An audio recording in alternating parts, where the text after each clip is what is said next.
Go. 56. Kinabukasan pagkatapos ng gulo, ang mga lansangan ay tahimik. Sus, akala mo isang mesa de gracia, isang kastilyo?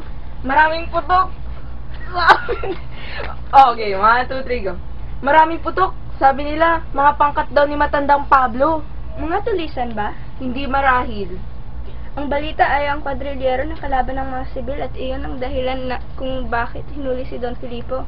May 14 raw na namatay. At nagsimula na rin maglabasan ang iba pang mga tao sa lansangan. Naglipa na ang iba't ibang mga balita.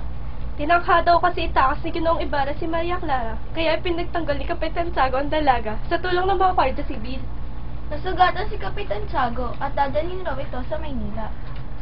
Dumating ang isang lalaki. Kagaling ko lamang po sa tribunal at doon ay nakita ko po si Don Filipo at si Don Crisostomo.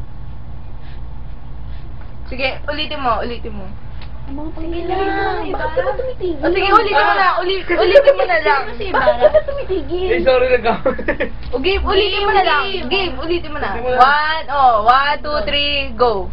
Kagaling ko lamang po sa tribunal at doon po ay nakita ko si Don Filipo at si Don Crisostomo Ibarra. Ang mga pangyayaring kagabi ay pinagtapat ni Bruno. Tulad ng alam nyo, ipakakasal ni Kapitan Tiago sa isang binatang Kastila, kaya siguro nagdamdam si Crisostomo Ibarra. Kagabi daw, nilusob ang kwartel at kumbento. Buti na lamang ang kura ay nasa bahay ni Kapitan Tiago. Sinunog daw ng sibil ang bahay ni Crisostomo Ibarra.